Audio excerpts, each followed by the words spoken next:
অনেক দিন পরে আজকে মায়ের রান্নাঘরে আসলাম। ছোট ছেলেটাকে মা গোসল টোসল করিয়ে ওকে খাইয়ে ঘুম পাড়িয়ে দিয়েছে, এই জন্য ভাবলাম তাহলে আজকে দুপুরে রান্নাটা আমিই করি। আর সবকিছু মা একদম কেটে ধুয়ে গোছগাছ করে দিয়েছে, রান্না করতে তো আর বেশি একটা সময় লাগবে না। মাঝে মধ্যে যখন আমার ইচ্ছা হয় নিজের হাতে রান্না করে খাওয়ার জন্য, তো মাকে ওই দিন আমি বলে দিই, মা আজকে আমি রান্না করব, তুমি কেটে কুটে গোছগাছ করে দাও। তো মা সেই অনুযায়ী আমাকে কেটে কুটে একদম গোছগাছ করে দেয়, আমি রান্না করি। তো এখানে আমি প্রথমে কিছু কাঁচামরিচ ভেজে নিয়েছিলাম। তরকারিগুলো মূলত কাঁচামরিচ দিয়ে রান্না করব। তার আমাদের বাড়িতে সবসময় কাঁচামরিচের তরকারিটাই বেশি খাওয়া হয়। যখন আমরা 3 বোন একসাথে বেড়াইতে আসি বা কোনো ওকেশন থাকে তখনই গুঁড়ো মশলাটা ব্যবহার করা হয়। তাছাড়া মা সবসময় এইভাবে কাঁচামরিচটা হালকা একটু তেল দিয়ে ভেজে তারপরে বেটে তরকারির সাথে ব্যবহার করে। তো আজকেও সেম আমি ওইভাবেই মরিচটা ভেজে মাকে দিয়ে দিলাম বেটে দেওয়ার জন্য। আর এখানে আমি ভাজি করে নেব। প্রথমে ডিমটা একটু মশলা দিয়ে ভেজে নিচ্ছিলাম। মাছের ডিম দিয়ে করলা ভাজি করব, এই জন্য আগে ডিমটা একটু মশলা দিয়ে ভেজে নিয়ে তারপরে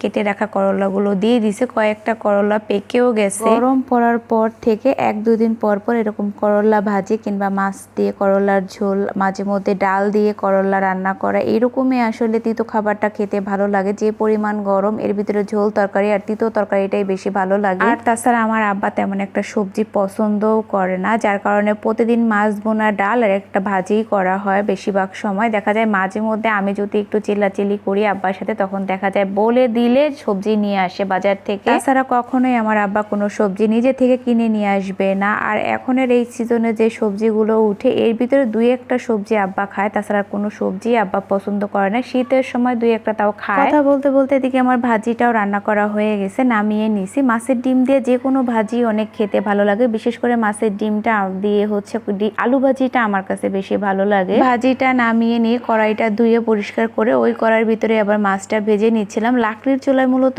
একটা কড়াই দিয়ে যত পদে তরকারি রান্না করা লাগে না কেন, সব তরকারি আর কি একটা কড়াইতে রান্না করে বাটিতে বাটিতে বেড়ে রেখে দেই। কালির জিনিসপত্র আসলে ঘরের ভিতরে নিয়ে গেলে আমার মনে হয় কি যে জিনিসটা ধরবো সেই জিনিসের ভিতরে কালি লেগে যায়। আর আমাদের বাড়িতে আমার মা কখনোই কালির হাঁড়ি পাতিল ঘরের ভিতরে নেয় না, ভাতের পাতিলাটা শুধু মাঝে মধ্যে নেয়, তাছাড়া ভাতটাও একদম বলের ভিতরে বেড়ে নিয়ে যায়। মা সবসময় কালির পাতিলাটা আসলে কিভাবে ধরতে হয়, এইভাবে ধরলে হাতে কালি লাগবে না সেটা বুঝে যায়, কিন্তু আমরা তো আসলে বুঝি না, কারণ ছোট থেকে শহরে বড় হয়েছে, যার কারণে কালির হাঁড়ি পাতিল ধরতে গেলে মনে হয় পাতিলের থেকে আমাদের হাতেই বেশি কালি লেগে যায়। একই সাথে 2 চুলায় রান্না বসিয়ে দিছিলাম, ভাতটা হয়ে গেছে। এখন গরুর জন্য ফ্যান পানি জাল দিচ্ছিলাম। আর এদিকে তরকারিটাও কষিয়ে নিচ্ছি। মাছটা নামিয়ে নিয়ে আজকে ভেন্ডি আর আলু দিয়ে মাছের ঝোল করব। 2 চুলায় রান্না করার একটা সুবিধা কি, সবকিছু একদম কেটে কুটে গোছগাছ করে নিলে দোনো চুলায় বসিয়ে দিলে খুব ঝটপট রান্না করা হয়ে যায়। আমাদের বাড়িতে সব সময় রান্না বাড়াটা একটু বেশিই থাকে, কারণ গরু যেহেতু পালে, যার কারণে মা এক চুলা কখনোই বানায় না, সবসময় বরাবর 2 চুলাই বানায়। আর সবসময় 2 চুলাই রান্না বাড়া করা হয়। এক চুলায় গরুর খাবার রান্না করে আর এক চুলায় আমাদের। তাছাড়া মা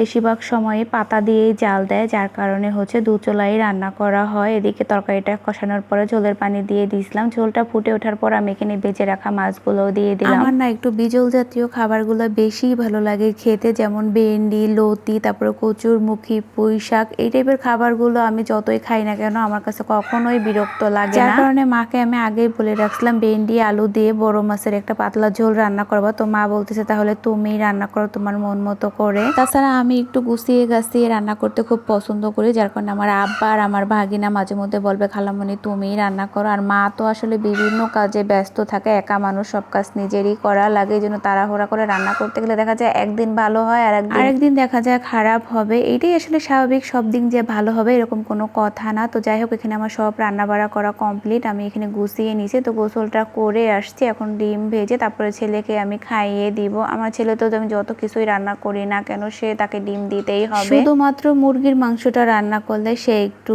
খায় আর কি, মুরগির কলিজাটা, তাছাড়া কোনো কিছুই খাবে না। আর আমাদের ফ্রিজের অবস্থা দেখেন, মাসে আমাদের 3 খাসি ডিম লাগে, 2 খাসিতেও হয় না, কারণ আমার ছেলে আমার ভাগিনা ওরা তো ডিম ছাড়া কোনো কথাই নেই। প্রতিদিন যদি ওরা 2 ভাই শুধু ভেজেও খায় তাহলেও আমাদের 2 খাসির বেশি লেগে যায় ডিম। আর যদি মাঝে মধ্যে আমি সন্ধ্যার নাস্তা বানাই তাহলে 3 খাসিতেও আমাদের হয় না, এত পরিমাণে ডিম লাগে আমাদের বাড়িতে। মানুষ মাত্র কয়জন, তাতে এই অবস্থা। তো যাই হোক, ছেলেকে আমি ডিমটা ভেজে ওকে আগে খাইয়ে দিয়ে এখানে আমিও খাবারটা নিয়ে নিছিলাম, কারণ অলরেডি 2:30টার মতো বেজে গেছে, প্রচুর ক্ষুধা লেগে গেছিল। ভাতটা খাওয়া শেষ করে এরপরে মা দুপুরবেলা সিমাই রান্না করছিল, দুধ সিমাই, তো সেইটাও একটু খেয়ে নিচ্ছিলাম। যদিও পুরো সিমাইটা আমি এখন খেতে পারবো না, কারণ ভাত খাইছি, অর্ধেকটা খাবো আর বাকিটুকু রেখে দেবো, পরে সন্ধ্যার সময় খেয়ে নিব। এই ছিল আমার আমার আজকের মতো ছোট্ট একটা ভিডিও কেমন লাগলো সবাই কমেন্টে জানাবেন। ভালো থাকবেন। আল্লাহ হাফেজ।